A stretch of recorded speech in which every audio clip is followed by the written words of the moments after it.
दोस्तों, यूपीएससी में lateral entry का विवाद अब आरक्षण का मुद्दा बन गया है। दरअसल राजद नेता तेजस्वी यादव ने मंगलवार को प्लेटफॉर्म एक्स पर एक पोस्ट में लिखा कि अब आरक्षण विरोधी मोदी ने कृषि अनुसंधान एवं शिक्षा विभाग से जुड़ी 368 पदों की नियुक्ति में दलितों, पिछड़ों और आदिवासियों के आरक्षण को समाप्त कर दिया है। अब कृषि विभाग की नियुक्तियों में भी आरक्षण समाप्त किया जा रहा है। इससे पहले लेटरल एंट्री के जरिए उच्च पदों पर नियुक्ति करने के मामले में केंद्र सरकार ने यू टर्न लिया।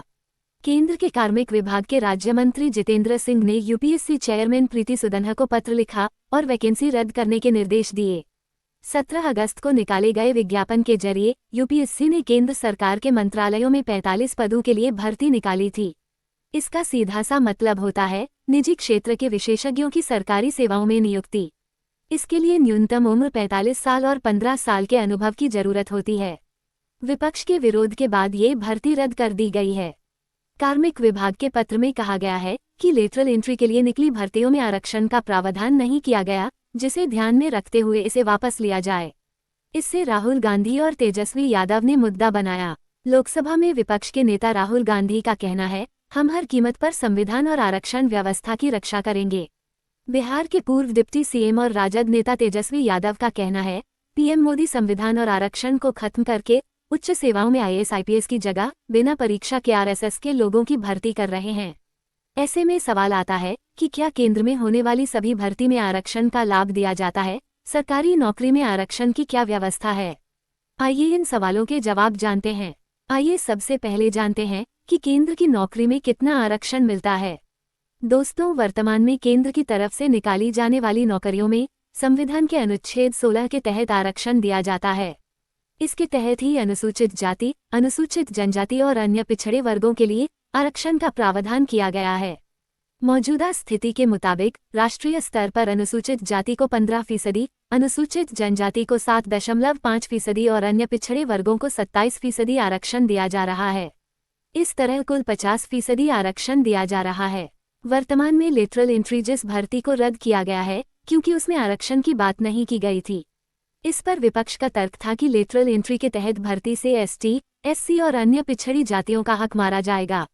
आइए तो जानते हैं कि हमारे देश में किन किन विभागों की नौकरियों में आरक्षण नहीं है और क्यों नहीं है। दोस्तों, इसमें सबसे पहले नाम आता है जुडिशियरी का। दोस्तों, भारतीय संविधान के आर्टिकल 124 और 217 के तहत सुप्रीम कोर्ट और हाई कोर्ट के जजों की भर्ती में आरक्षण लागू नहीं होता है। तर्क ये भी दिया जाता है कि हाई कोर्ट और सुप्रीम कोर्ट के फैसले नजीर बनते हैं, इसलिए इसमें अनुभव बेहद मायने रखता है। इसमें आरक्षण को शामिल करके देश की न्यायिक व्यवस्था से समझौता नहीं किया जा सकता। हालांकि सरकार देश के सुप्रीम कोर्ट के चीफ जस्टिस से सिफारिश के मामलों में महिलाओं, आरक्षित वर्ग और अल्पसंख्यकों के बारे में विचार करने की बात कह चुकी है। एक संसदीय पैनल ने ये भी सिफारिश की थी कि कॉलेजियम न्यायिक नियुक्तियों के लिए अधिक महिलाओं और आरक्षित वर्ग के उम्मीदवारों की सिफारिश के लिए विचार करे। दूसरा है डिफेंस सेक्टर। दोस्तों, भारत में डिफेंस सेक्टर से जुड़ी प्रमुख भर्तियों जैसे आर्मी, नेवी और एयरफोर्स में आरक्षण को लेकर कोई नियम नहीं है। इसमें आरक्षण को लेकर कभी विवाद भी नहीं उठा है। यहाँ तर्क दिया जाता है कि मामला देश की सुरक्षा से जुड़ा है। भारतीय सेना में भर्तियों के मानक शारीरिक और मानसिक फिटनेस के साथ लीडरशिप स्किल और देशभक्ति बताए गए हैं। यहाँ मेरिट को आधार बनाया जाता है, यानी प्रदर्शन के आधार पर भर्ती होती है।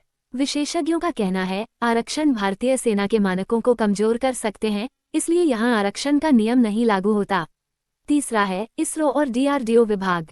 दोस्तों, इसरो और डीआरडीओ समेत कई ऐसे संस्थान हैं जहाँ पर प्रमुख भर्तियों में आरक्षण नहीं दिया जाता। यहाँ तर्क दिया गया है कि ये ऐसे संस्थान हैं जो रक्षा और विज्ञान के क्षेत्र में काम करते हैं। ये देश के लिए काम करते हैं। आरक्षण देकर इनके मानकों को प्रभावित नहीं किया जा सकता। जैसे डीआरडीओ मिसाइल बनाता है, सेना के लिए हथियार बनाता है और सुरक्षा को बढ़ाता है। भारतीय अंतरिक्ष अनुसंधान संगठन यानी इसरो में गुणवत्ता पर ध्यान केंद्रित करता है और सभी के साथ समान व्यवहार करने की पॉलिसी में यकीन रखता है। चौथा है प्रमोशन में। दोस्तों, ऑल इंडिया सर्विसेज जैसे आईएएस, आईपीएस और आईएफएस में सीनियर लेवल पर आरक्षण का कोई प्रावधान नहीं है। यहाँ बड़े स्तर पर होने वाली पदोन्नति में आरक्षण को आधार नहीं बनाया जाता। ऐसा इसलिए क्योंकि इनके अनुभव और उपलब्धियों को आधार बनाया जाता है। जानकारी अच्छी लगी हो तो वीडियो को लाइक और शेयर करना ना भूलें। साथ ही हमारे चैनल को भी सब्सक्राइब करें ताकि आप लोगों को इस तरह की वीडियो मिलती रहे।